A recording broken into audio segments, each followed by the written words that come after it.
Bonjour à tous. Bonjour à tous. On est très heureux de vous accueillir à ce nouveau webinaire co-organisé bien sûr avec Monstre, avec nos invités, avec Lionel bien sûr, le président de Monstre, Louis également de Monstre, Léo et Mathieu qui travaille chez Dior et qui racontera un petit peu sa façon d'utiliser le vocal avec Monstre aujourd'hui. Voilà, c'est une nouvelle étape. On parle cette fois-ci du vocal. Et on est très heureux de creuser ce sujet-là parce qu'on voit que c'est le sujet du moment, c'est un sujet important pour nous. Je vais vous laisser prendre place le temps de vous installer un peu dans cette salle virtuelle. Là. Installez-vous, faites comme chez vous. Donc, nous, on est à la rédaction de stratégie. D'ailleurs, j'en profite, je vous montre le dernier strat qui est sorti aujourd'hui. Hein. On est parti sur l'idée du nouveau départ, hein, un peu d'optimisme dans cette phase. On sent que la relance est là, mais voilà, on avait envie d'accompagner ce mouvement, donc tout ce numéro est consacré au nouveau départ.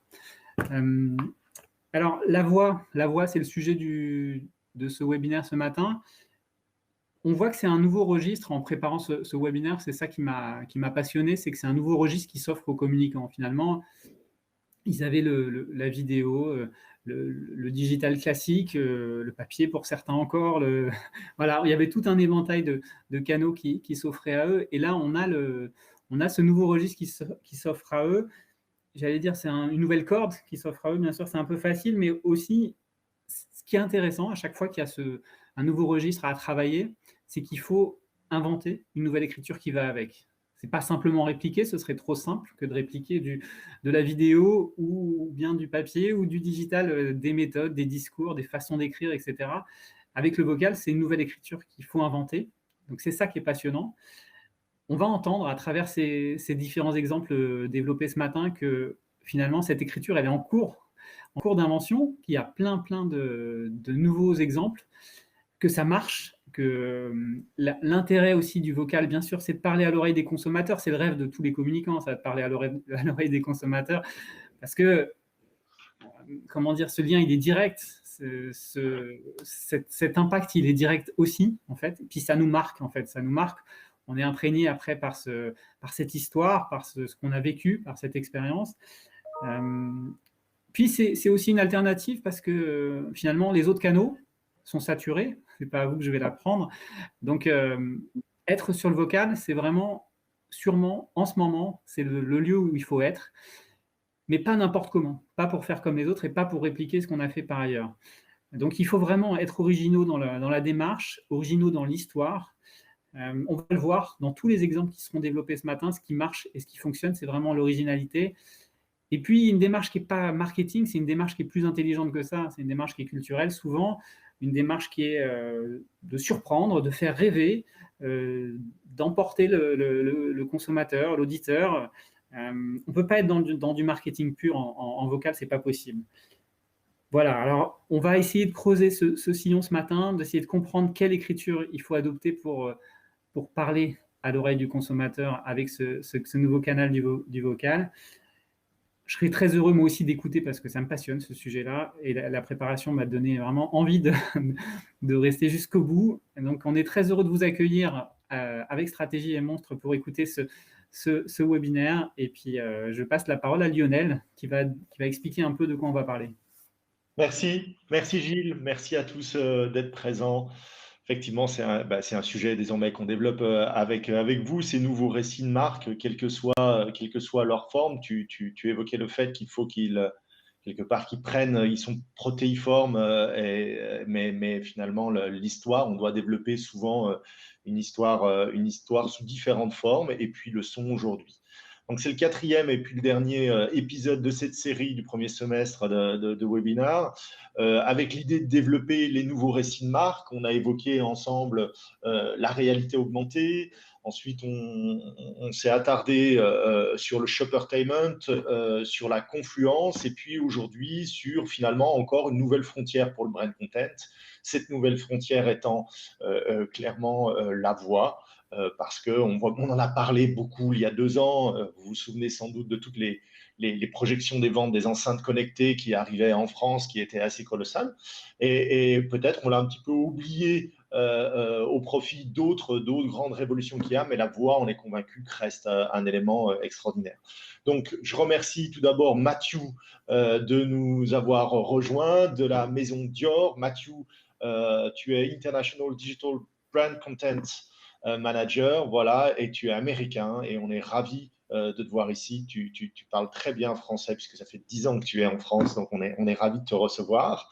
Et puis, Louis Bonichon, directeur de création, qui est également mon associé à l'agence, qui va nous expliquer comment il travaille avec cette nouvelle, si j'ose dire, cette nouvelle matière qui est la voix pour raconter des histoires de marque. Et puis Léo, qui est planeur stratégique à l'agence et qui va nous décrypter un petit peu les usages et vers où on va sur la voie. On va toujours essayer d'être, et je pense que c'est extrêmement important pour nous en termes d'agence, de ne pas être trop futuriste, journalistique, mais essayer d'être vraiment dans la rationalité des usages. Et aujourd'hui, la voie, on est encore tous dans un chemin d'exploration avec des doutes, avec sans doute des vérités d'usage qui sont en train de se développer et ça nous passionne. Donc voilà, je vais laisser la parole à Léo qui va pouvoir commencer finalement de nous exposer tout ça. Je vais couper ma caméra pour ensuite laisser Léo, Louis et Mathieu nous parler de tout ça. Je reviendrai pour animer un petit peu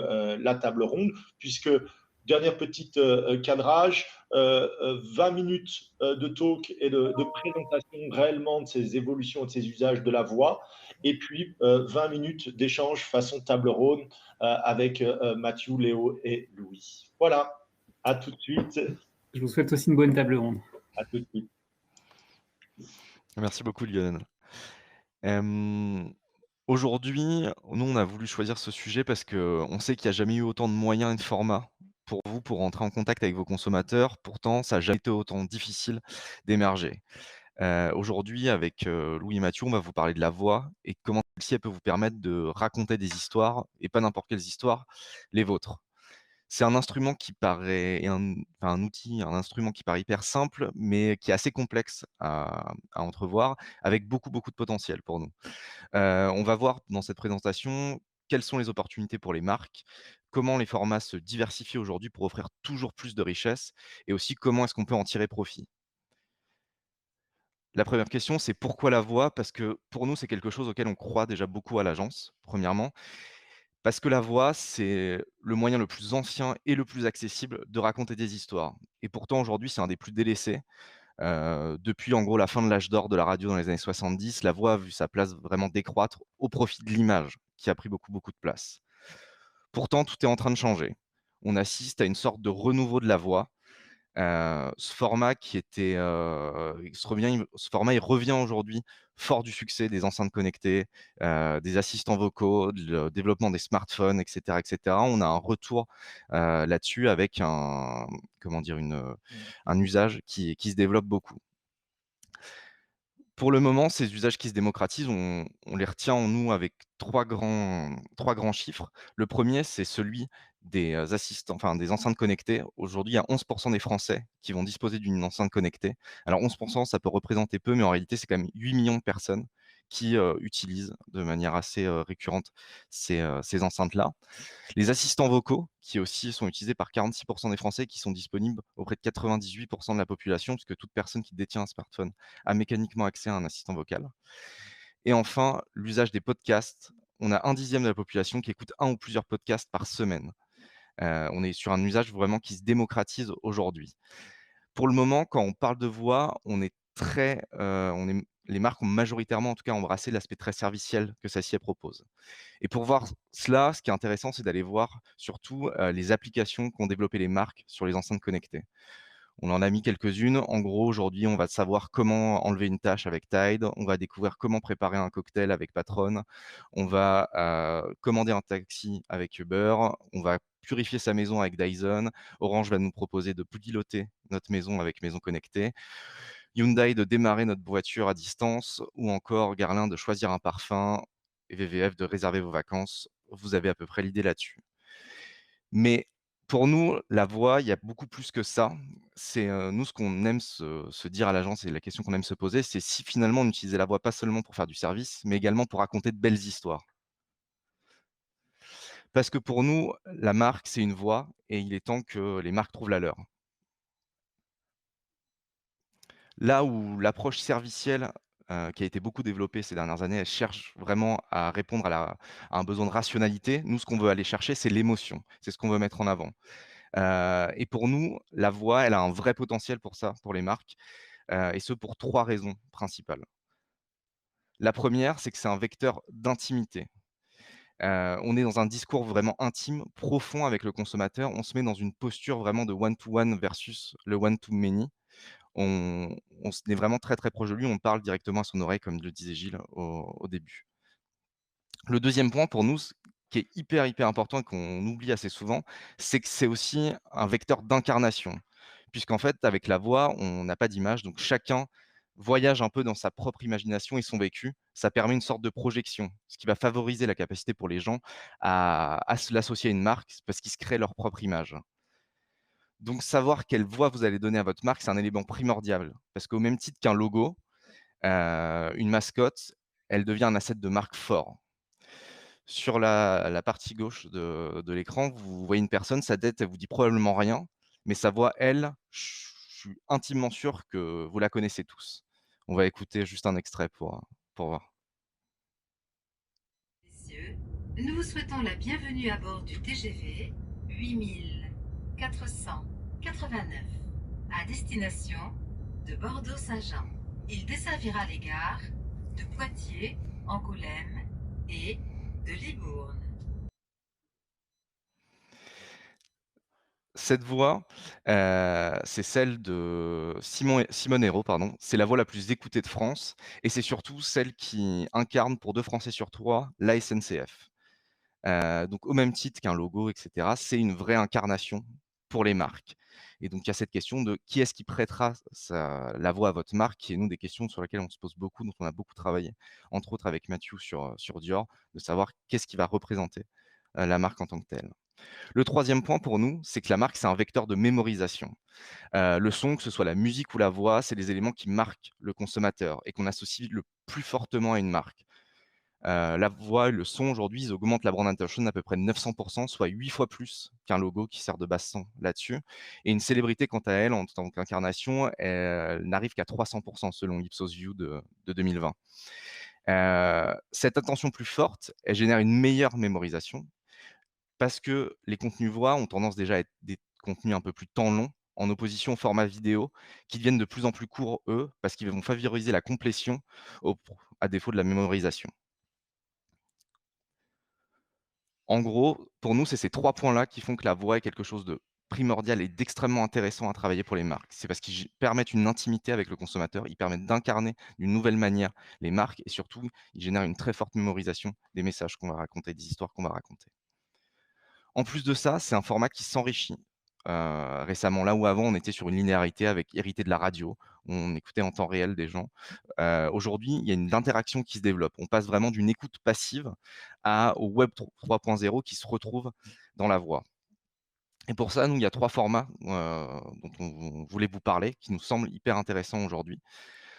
Le premier, c'est le podcast. Le podcast, il est hyper intéressant parce qu'il a offert un renouveau dans le rapport à l'écoute, en délinéarisant l'écoute, en permettant aux gens de l'écouter quand ils veulent, où ils veulent et les programmes qu'ils veulent et surtout qui a amené aussi également une fraîcheur éditoriale, qu'on n'avait pas trop avec la radio. On a mis en avant 3 exemples qui nous semblent intéressants et pertinents là-dessus. Le premier, c'est celui de Jack Daniel's avec Around the Barrel où, Jack Daniel's enfin ce podcast-là va raconter l'histoire de la célèbre marque qui n'est ni vraiment du whisky ni du bourbon et autour de discussions, de plongées dans les archives et cetera sur plusieurs épisodes. Le deuxième qu'on trouve également assez intéressant, c'est celui de General Electric aux États-Unis avec Life After qui est un thriller de science-fiction qui a été créé par GE et qui raconte ce qui arrive à nos identités digitales après notre mort. Cette histoire, elle est pas choisie au hasard, elle sert la communication de la marque, puisqu'elle reflète en fait le travail de la marque, sur la science et la tech et sur cette thématique-là.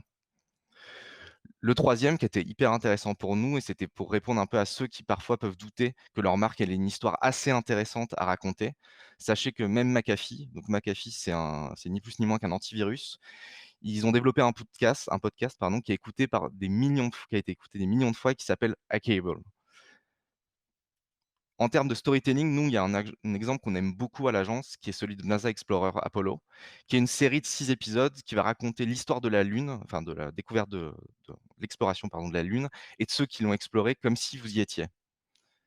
Parce que pour nous, la voix, c'est ça que ça offre. La voix, ça a une dimension d'immersion. On plonge les gens vraiment dans un récit et on les laisse s'imaginer, se faire eux-mêmes les images, être les réalisateurs de cette histoire qu'on leur raconte. Le deuxième point qui est intéressant pour nous, c'est celui des réseaux sociaux vocaux, dont on a beaucoup parlé en ce début d'année avec l'arrivée de Clubhouse.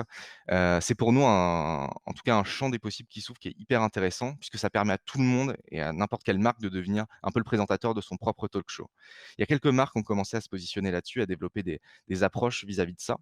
La première, c'est Guerlain avec les Olfactory Creation, où on pouvait converser avec le maître parfumeur de la maison. Le deuxième, c'est Martell Cognac aux US, qui a pris part au Black History Month qu'on a aux États-Unis pour lancer une initiative qui va mettre en lumière les femmes noires entrepreneuses de la communauté afro-américaine. Et plus récemment, Procter & Gamble, qui a fait à peu près la même chose sur Twitter Spaces, qui est l'équivalent de Clubhouse, développé par Twitter. Même si c'est quelque chose dont on a beaucoup parlé, en ce début d'année, qui est un peu retombé, récemment, on voit que pour autant, c'est pas quelque chose qui est mort et qui continue de se développer. Tout récemment, la semaine dernière, il y a Spotify qui a annoncé le lancement de Spotify Green Room, qui est, une sorte de Clubhouse-like, et donc on voit de plus en plus de marques prendre part là-dessus et développer leur propre médium, ce qui va augmenter mécaniquement les usages et la pénétration de ce type de réseaux sociaux. Le troisième, enfin, pardon, ce que ça va offrir, c'est la voix conversationnelle. On va générer de la conversation. On est dans la capacité d'échanger sur un sujet, sur une passion, directement avec les auditeurs ou les consommateurs. Le troisième point, le troisième format pour nous qui est extrêmement intéressant, c'est celui des enceintes connectées, qui est encore assez balbutiement aujourd'hui, mais qui est hyper intéressant parce qu'il va nous offrir la puissance de la radio, qui va rencontrer l'interactivité d'Internet et qui offre un champ d'opportunités assez fort. Ces opportunités, nous, on en a identifié 3. La première, c'est celle de storyteller l'expérience d'achat. Là-dessus, on a un exemple qui est hyper parlant, c'est celui de Nike, qui a lancé une campagne qui s'appelle Ask Nike aux US, qui était la première expérience de commerce gamifié qui est propulsée par la voix et par les assistants connectés. En gros, à l'occasion de la sortie de sa basket autolassante qui s'appelle la Nike Adapt BB, la marque s'est associée avec 2 basketteurs, Jason Tatum qui joue aux Boston Celtics et Kyle Kuzma qui joue aux Lakers à Los Angeles. Et ils ont profité d'une rencontre entre ces 2 équipes-là pour lancer cette chaussure. Donc bien entendu, elle se retrouvait aux pieds des joueurs, mais surtout ce qui était intéressant, c'est que pendant le match, ils ont diffusé des spots pour encourager les gens à demander à Ask Nike sur cette chaussure. Et donc les gens pouvaient poser la question pour savoir comment ils pouvaient obtenir cette chaussure. Cette chaussure était uniquement obtenable via l'assistant vocal en parlant avec le Google Home pour commander celle-ci, en créant une expérience vocale hyper intéressante là-dessus. Et on pouvait aller jusqu'au parcours shopper jusqu'au bout, puisqu'après on passait de la voix à son téléphone pour pouvoir commander et du coup sélectionner sa taille, etc., etc. C'est quelque chose qui a réussi à générer de la transformation, puisqu'on a eu plus de 335 000 clics et swipes sur cette expérience-là, avec aussi une forte impression là-dessus et surtout un vrai vecteur de marque, de prouver sa capacité d'innovation, pas simplement dans la création de ses produits, mais aussi dans la manière de les go-to-market. Le deuxième point pour nous qui est hyper intéressant, c'est aussi celui de storyteller l'expérience produit post-achat. Et pas simplement tout ce qui se passe avant, mais aussi comment on peut augmenter ce qu'offre notre produit. Là-dessus, nous, on a un exemple qu'on aime beaucoup à l'agence, qui est celui de Google Home, avec le partenariat entre Google et Disney, où Disney a lancé une collection de livres pour enfants assez classiques, basés sur les histoires des films de Pixar surtout, et qui a utilisé la puissance de Google Home pour pouvoir immerger vraiment les gens dans le récit. On va vous montrer une petite vidéo pour vous expliquer un peu plus précisément ce à quoi ça ressemble. Hey Google, let's read along with Disney. Start reading whenever you're ready. In the small town of Santa Cecilia, there lived a boy named Miguel Rivera. His house was full of... Dad, skip to my favorite part. Okay. and he gave the Legends guitar a strum. Storytime just got a little more magical. Hear sound effects from Google Home Mini when you read aloud with Disney Pixar's Coco and select Little Golden Books. Available now. Ce qui est hyper intéressant là-dessus, c'est que du coup, le Google Home va être là pour apporter du son, pour augmenter le niveau de l'histoire et va aussi jouer avec l'aspect de maison connectée puisqu'il va pouvoir changer les lumières si on a des lumières connectées dans la maison pour créer vraiment une expérience de raconter des histoires avec un livre qui est quelque chose de très basique que tous les parents font et lui donner une sorte de supplément d'âme et de supplément d'expérience. Le dernier point pour nous, c'est que ça permet de créer des expériences engageantes pour le consommateur, de vraiment les plonger au cœur d'une histoire. L'exemple qu'on a choisi là-dessus, c'est celui de Westworld. Westworld, en gros, cet exemple, The Maze, c'est pour faire suite à la saison 2 de Westworld sur HBO, le show à succès qui a été créé par Jonathan Nolan et Lisa Joy et qui est produit par J.J. Abrams. Pour ceux qui connaissent peut-être pas le show, c'est une série qui plonge le spectateur dans le Westworld. Donc, c'est un parc d'attractions futuriste qui va recréer différentes périodes et univers de l'histoire. Et le cœur de l'histoire se passe dans l'univers de l'Ouest américain, le Far West du 19e siècle à peu près. Et ce parc-là, il est peuplé par des hôtes qui sont des androïdes en quelque sorte, et où les humains peuvent faire ce qu'ils veulent sans aucune conséquence. Et donc, pour le lancement de sa saison 2, le HBO a décidé de donner une raison aux fans de parler du show, même quand celui-ci n'était plus diffusé, en créant The Maze, qui est un jeu immersif basé sur Alexa, et qui permet aux fans de se promener dans le Westworld en utilisant simplement leur voix. Ils ont créé quelque chose d'hyper complexe là-dessus, puisqu'il y a 60 trajectoires possibles pour les joueurs. C'est un peu comme quand on était petit, les livres dont vous êtes le héros, où en fait, en fonction des choix que vous faites, ça vous emmène à certains endroits, ça vous fait rencontrer certains personnages. Ils ont créé plus de 2 heures de gameplay unique. Et finalement, The Maze, ce qui est intéressant, c'est que c'est la rencontre des nouvelles technologies avec la plus vieille forme de storytelling pour permettre à chaque fan d'explorer le Westworld par lui-même et pas simplement être spectateur de cette histoire-là. Et nous, c'est ce qu'on aime avec les assistants vocaux, c'est ce qu'on aime dans ce qu'ils offrent, c'est que ça permet une voix qui est interactive. On va créer une histoire et on va laisser le consommateur ou l'auditeur en devenir le héros. Avec ce qu'on a vu précédemment, du coup, il y a 3 typologies de choses que permettent de faire la voix qu'on trouve particulièrement intéressantes et pertinentes. Le premier, c'est la capacité d'immersion qu'offrent par exemple les podcasts. À ça, avec les nouveaux réseaux sociaux vocaux, on peut y rajouter la dimension de conversation. Et enfin, avec les assistants vocaux, on a la capacité d'ajouter de l'interaction. Plus l'utilisateur il va monter dans cette pyramide, plus l'utilisateur il va prendre le contrôle, plus le consommateur et l'auditeur va prendre le contrôle. Le premier, c'est on va contrôler en se disant quand est-ce qu'on décide ou non de s'exposer, quand est-ce qu'on le fait, à quel moment. Dans le deuxième, on va décider si on a envie d'échanger ou non. Et enfin, dans le dernier, là, on prend le contrôle total de l'histoire. Merci Léo. Je vais continuer. Donc, ici, Léo vous a montré comment la voix employée dans un dispositif immersif, conversationnel ou interactif va vous permettre de raconter des histoires plus mémorables, plus riches et plus engageantes, notamment avec l'interactivité. Et voilà. Et c'est en cela, du coup, que la voix propose de nouvelles perspectives dans la façon de raconter et de faire vivre vos histoires. Maintenant, je vais vous parler de la façon dont nous, en tant qu'agence, on utilise cette matière qui est la voix pour travailler avec nos clients. Donc, bien sûr, nous, on ne va pas avoir recours à la voix sur chacun de nos clients et sur chacun des dispositifs. Ce qui va être intéressant pour nous, c'est de l'envisager dans un dispositif de storytelling. Ce qu'on trouve intéressant, c'est que la voix, elle offre une complémentarité à ce que j'oserais appeler, on a vécu un moment, c'est cette dictature de l'instantanéité qui nous a amené le snacking content, qui fait qu'à un moment, les marques se sont obligées à créer des contenus obligatoirement hyper courts, hyper éphémères pour se connecter au public dans l'instant. Et effectivement, ces contenus, ce snacking, il est intéressant quand on veut se connecter dans l'instant pour émerger, etc. Mais la voix va nous permettre d'aller un petit peu plus loin que ça et va compléter ces dispositifs en nous autorisant un storytelling riche, en nous permettant d'avoir le temps de raconter des histoires plus atemporelles, plus immersives, plus conversationnelles, plus engageantes, tout ce que vous a montré Léo au préalable. Et ça, c'est vraiment c'est vraiment hyper intéressant. Et pourquoi ça marche? Parce que, comme on l'a rappelé un petit peu plus haut, la voix elle libère l'imaginaire du public. Un visuel, il va contraindre, il va quelque part court-circuiter les sens. La voix, elle va vraiment, au contraire, permettre au public de s'approprier votre récit, de le faire sien, et ensuite quelque part, c'est plus le récit de votre marque, c'est son récit à lui qui va presque faire rejaillir en termes d'anecdotes, etc. Et ça, c'est super intéressant quand on parle beaucoup aujourd'hui nous sommes dans une ère où la communication est devenue conversationnelle. C'est hyper intéressant de se dire qu'on va avoir un médium qui nous permet hyper naturellement de laisser le public s'approprier nos récits.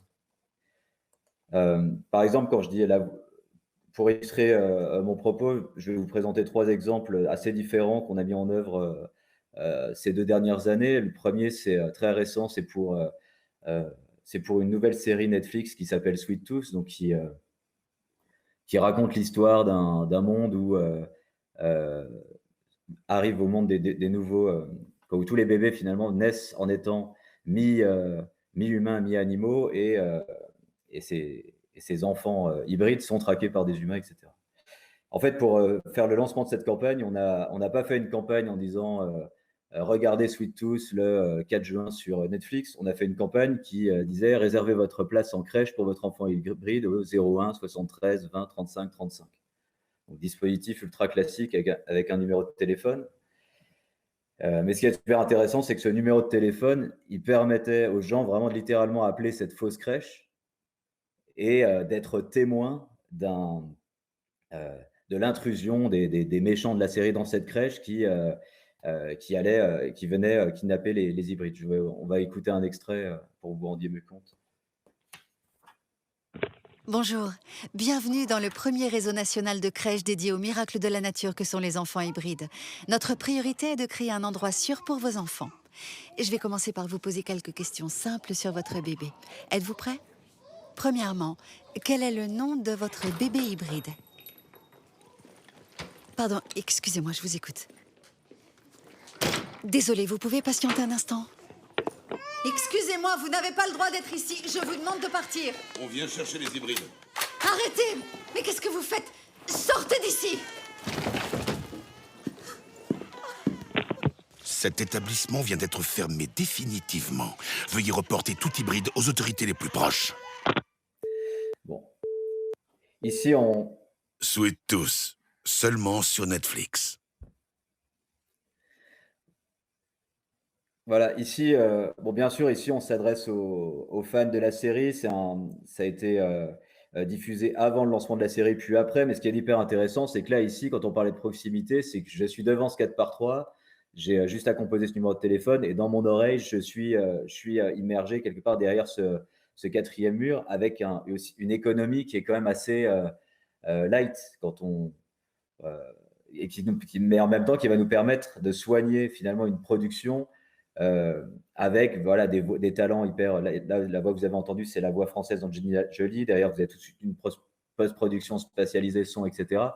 Qui fait que quand même, dans une économie pas finalement hyper importante, j'arrive à intégrer un public qui est dans le métro, dans l'univers de ma série. En tout cas, j'arrive à les intriguer. Et en termes de chiffres, on arrive à quelque chose d'assez surprenant. On a assez vite dépassé les 20 000 appels, alors qu'on imaginait faire quelque chose qui était plutôt de l'ordre du 1% de participation. Un autre exemple qui est très différent, c'est cette fois un exemple un peu plus corporate, qui est l'exemple de Orange. Donc Orange, là, ce qui va être intéressant, c'est qu'on a mis en place une série de podcasts qui donnent la parole à des vrais gens pour raconter la façon dont ils se servent de la technologie pour se rapprocher des gens qu'ils aiment.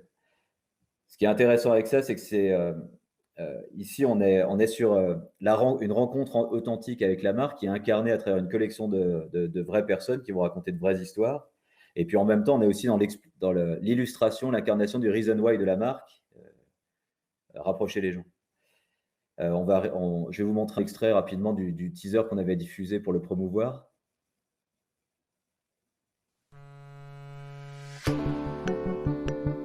Allô, ça va? Transformer ces SMS amoureux en livres, ça vous donne des idées? Alors branchez vos écouteurs et partez à la rencontre de Cyril, Morgane, Nina et les autres avec Hyperlien, un podcast proposé par Orange.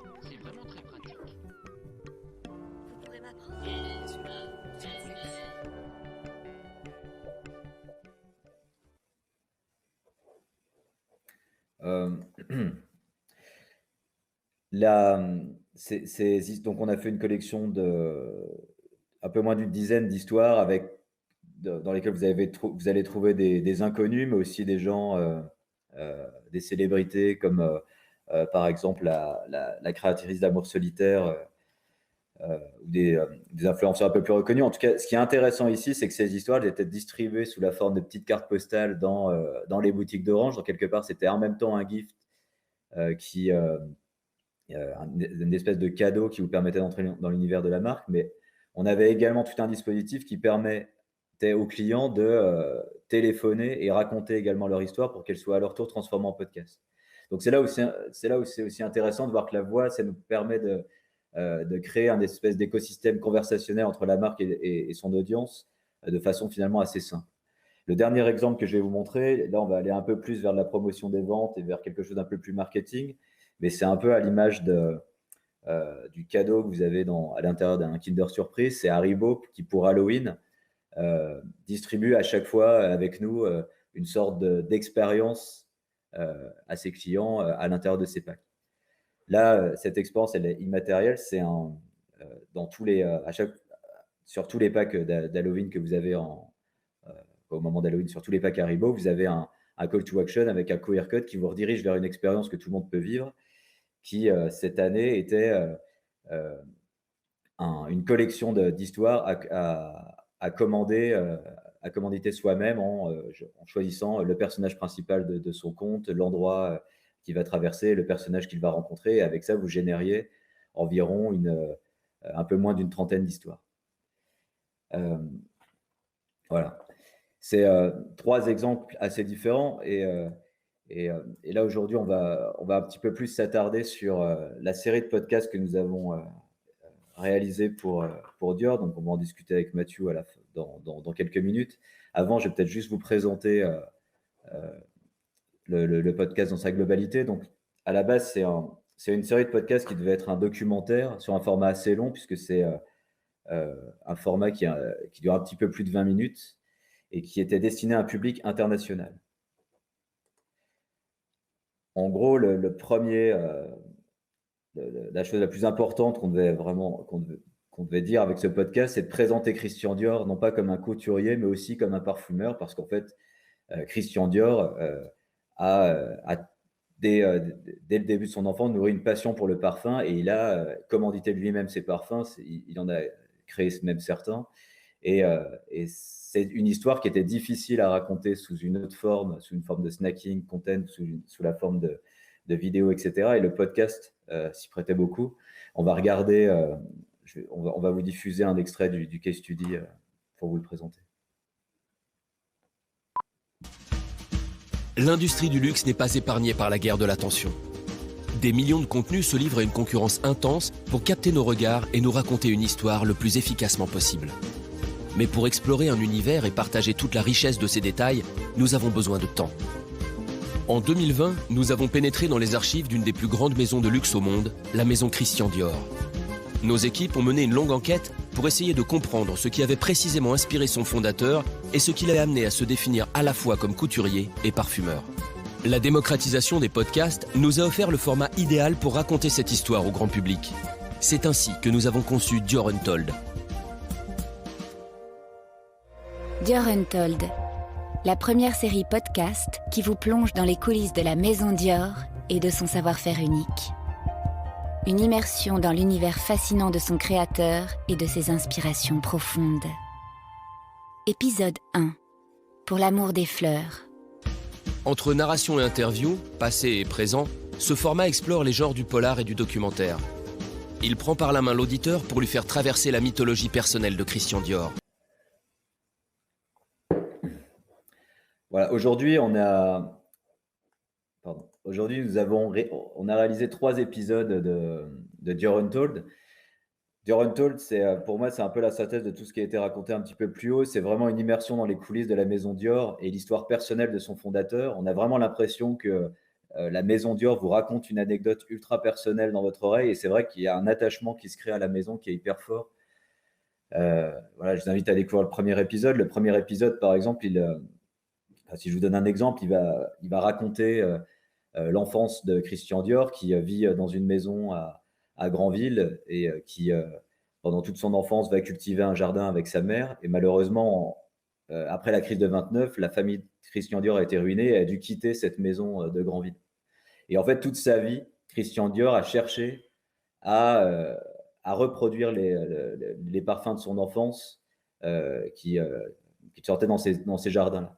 Donc c'est le genre d'histoire, si vous voulez vraiment la raconter avec tous ses détails, toute sa richesse, c'est vraiment, à part, vous pouvez faire un long métrage ou vous pouvez utiliser la voix pour le raconter. On a sorti un deuxième épisode qui est plus sur le rôle des femmes dans l'inspiration de Dior, donc sur toute l'histoire de sa sœur qui était résistante, qui a donné son nom au parfum Miss Dior. Bref, c'est une histoire aussi qui est hyper fascinante. Et puis le troisième épisode qui sortira début juillet, qu'on aime beaucoup parce que c'est un épisode qui est dédié à une couleur, donc vous ne verrez jamais. Et c'est là qu'on voit que le pouvoir d'évocation de la voix, parce que ça a beau rester en audio, vous voyez vraiment toute cette gamme possible. Et c'est aussi dans ce type d'épisode que vous allez apprendre que l'histoire du coup de Trafalgar de Dior, où pour la première fois sur un défilé, il va maquiller les modèles et créer ce coup de Trafalgar en créant l'irruption de la couleur dans un défilé qui jusqu'ici était toujours noir et blanc. Voilà, donc je vais accélérer, mais aujourd'hui, on a cet épisode, dès le premier épisode, je pense qu'on a eu un succès d'estime assez rapidement, parce qu'il a été numéro 1 sur les plateformes de podcast aux États-Unis, en Angleterre, en Asie. On a eu des retours presse assez intéressants. Et voilà, et c'est pour ça qu'aujourd'hui, on continue de poursuivre et que c'est presque maintenant une plateforme qui est envisagée sur le long terme. Voilà, je vous laisse le QR code ici si vous voulez écouter ce premier épisode, et je vais laisser maintenant la parole à Lionel et Mathieu. Ouais, merci beaucoup. On va passer un petit peu au débat. Merci beaucoup Mathieu d'être parmi nous. Merci à Louis et à Léo pour cette introduction. Alors Mathieu, voilà, on va discuter tous les trois désormais un petit peu des enjeux au sein de la maison. La question qui est une question un peu ouverte, mais aujourd'hui, quelle est la place en fait des podcasts chez Dior? Est-ce que c'est quelque chose qui est en train de se développer, quelque chose que vous avez toujours développé? Voilà, vous en êtes un petit peu. Oui, c'est quelque chose qui est toujours en train d'être développé, parce que, comme lui a expliqué, en brand content, on fait beaucoup de choses qui sont très snackable pendant l'année.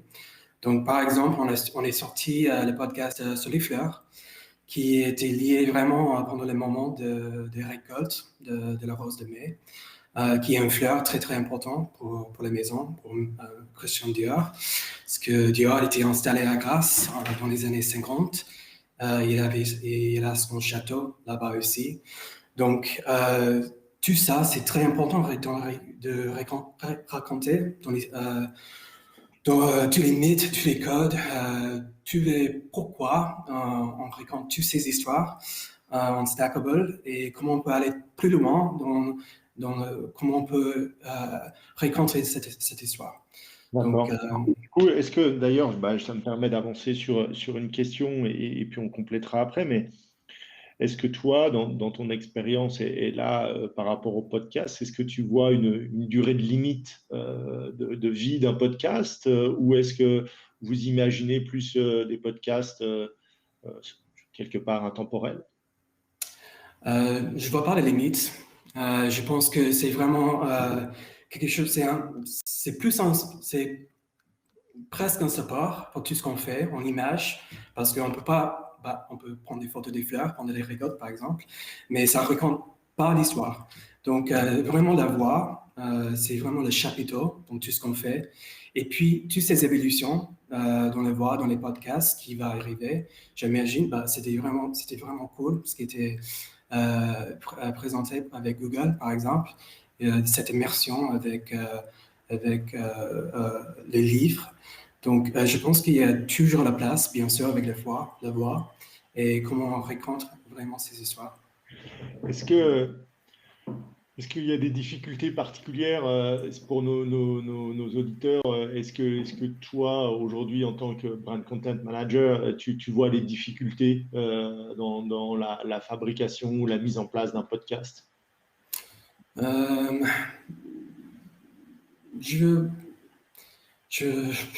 Je sais pas, mais je pense que c'est juste que là, aujourd'hui, peut-être les gens, ils n'ont pas tous les infos sur la maison, peut-être par exemple. Donc, pourquoi Maria Grazia, elle est sortie des robes sur les terreaux? C'est parce que c'est un mythe d'hier. Donc, c'est vraiment à nous de raconter cette histoire. Et je pense que la voix, le podcast, c'est le meilleur moyen de faire ça. Ok. Et ça doit toucher quelque part tous les départements. J'imagine qu'il y a un travail beaucoup en interne d'aller, je ne sais pas si c'est demander l'accord, mais de travailler avec tout le collectif, avec l'ensemble des acteurs de la maison. Est-ce que ça, c'est quelque chose que tu veux partager? Est-ce que tu as des conseils à donner justement sur la fabrication? Oui, donc c'est vraiment une collaboration. Donc on travaille beaucoup avec l'équipe Patrimoine, qui est géniale. Ils ont beaucoup d'infos très, très intéressantes sur la maison. C'est beaucoup d'inspiration. Donc si on veut raconter une histoire sur Rouge, on est des archives incroyables qu'on bosse en main avec eux. Aussi avec culture. Par exemple, dans le Snackable Content, on travaille sur des stories pour Instagram qui s'appellent Your Histories. C'est un support pour les podcasts aussi. C'est quelque chose qui est visuel parce qu'on montre tous les archives, tous les visuels. On fait, il y a des textes, donc on peut lire exactement pourquoi chaque thématique est importante pour la maison. Donc oui, il y a beaucoup de collaboration en interne et avec la culture qui est très très riche et important. Ok.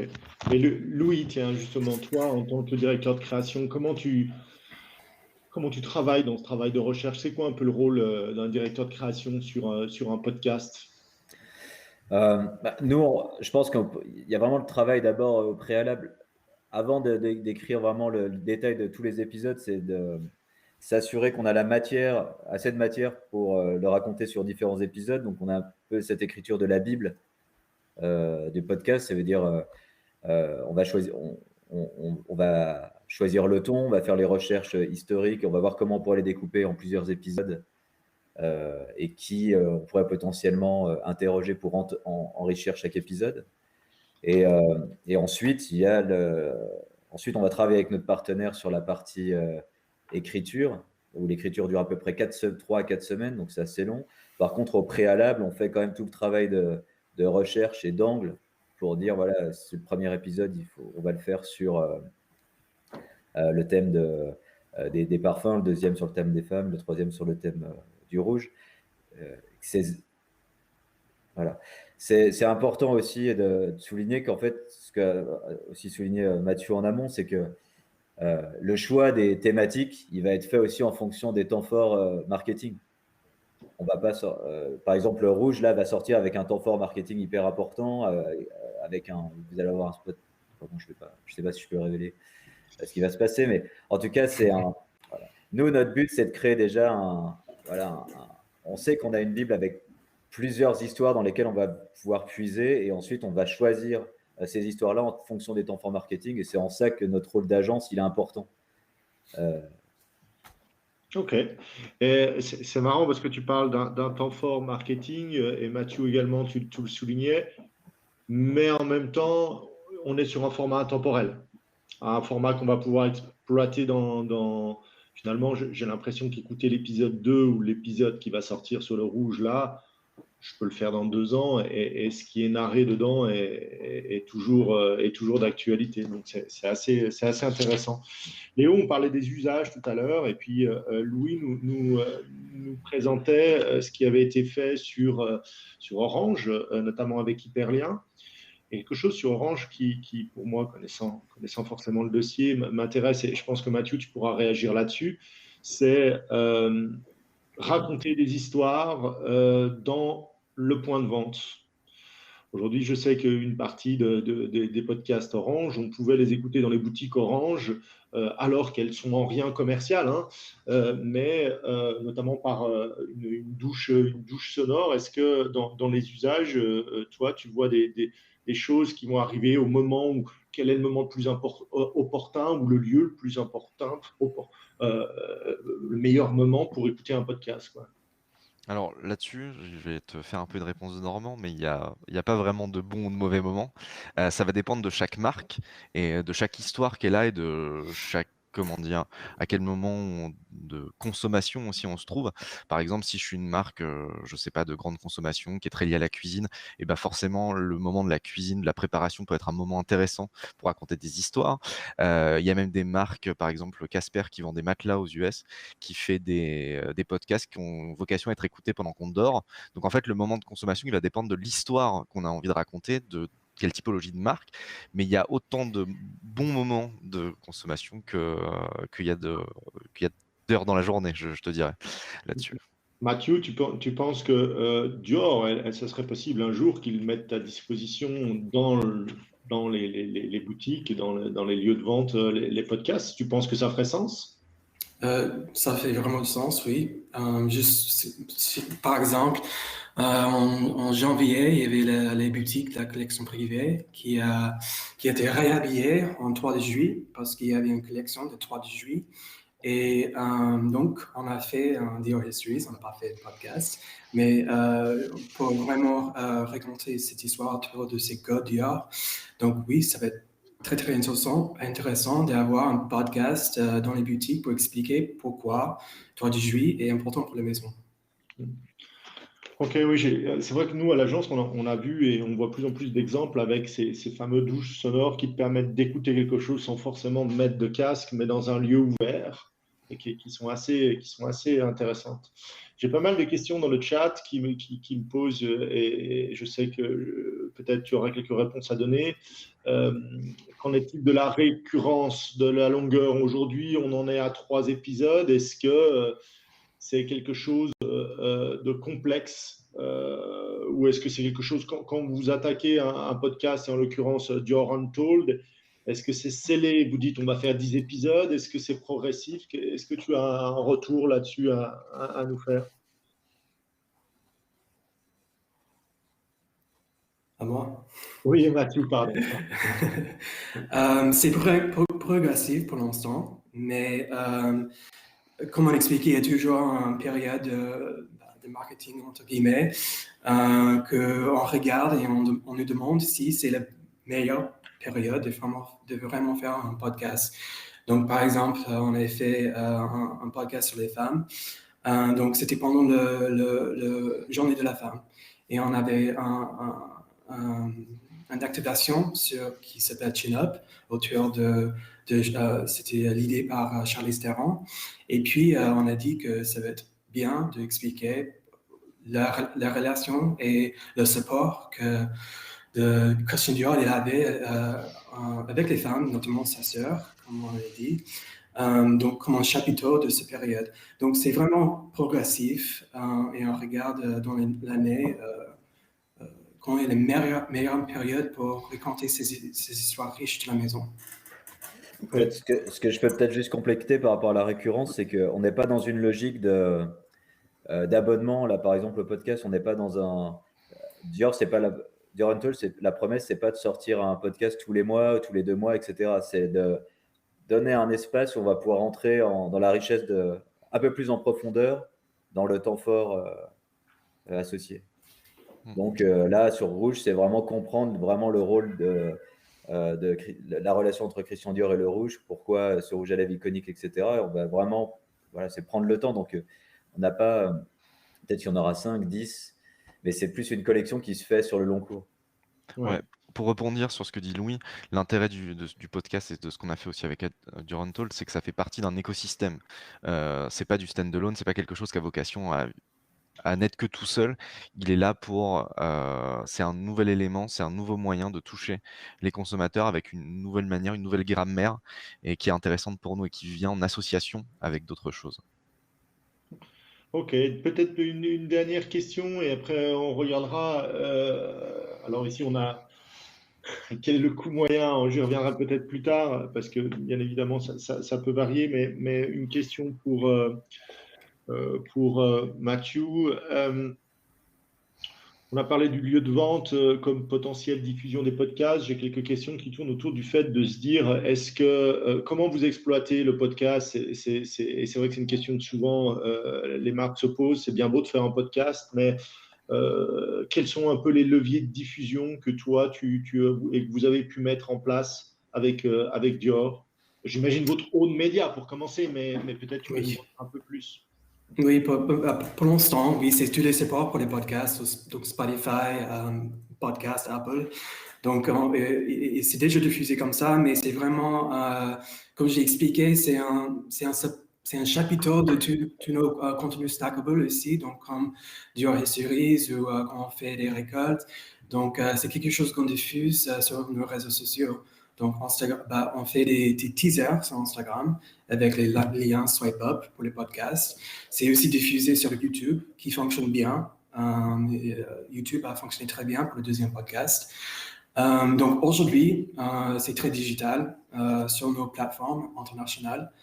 À l'avenir, dans les évolutions, c'est très intéressant de peut-être exploiter d'autres moyens, mais pour l'instant, c'est très dans nos comptes internationaux. En own media, ok, d'accord. Oui, en media. Super, je crois qu'on a à peu près fait le tout. J'avais une petite question à laquelle je peux peut-être répondre, qui était des exemples de B2B. Je pense que dans le B2B, pour notre part, on a relativement peu d'expérience, mais oui, il y aura forcément du podcast B2B. Ça me paraît évident que dans des milieux, il y a une valeur de culture de marque, une valeur aussi de développer à un moment donné des connaissances. Je suis assez convaincu que dans des domaines B2B, bien que nous n'ayons pas, nous, monstres, eu l'opportunité d'en développer jusqu'alors, il y aura sans doute des vraies stories à développer pour les marques B2B. Voilà, je vais répondre peut-être également le coût moyen d'un épisode.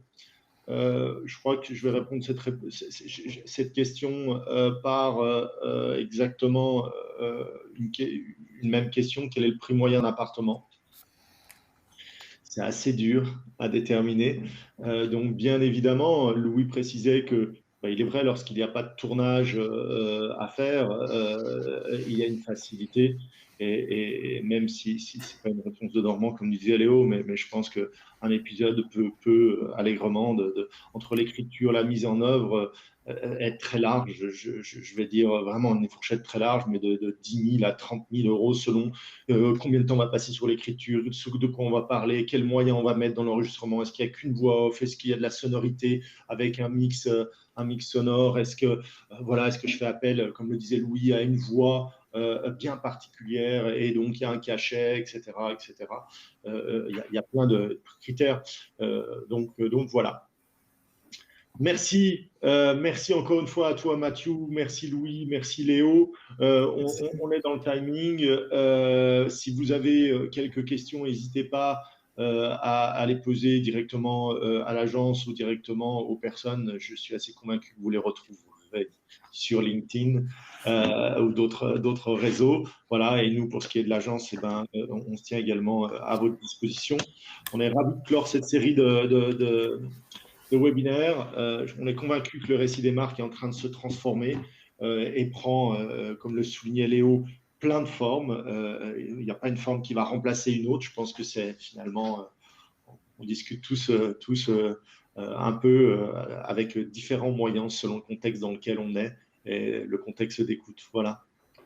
Merci à tous. On vous laisse et on vous dit à très très bientôt et sans doute au festival Stratégie du mois de septembre pour faire la rentrée. Merci encore Mathieu. Merci tout le monde. Merci. Bye bye. Merci. Bye bye. Merci.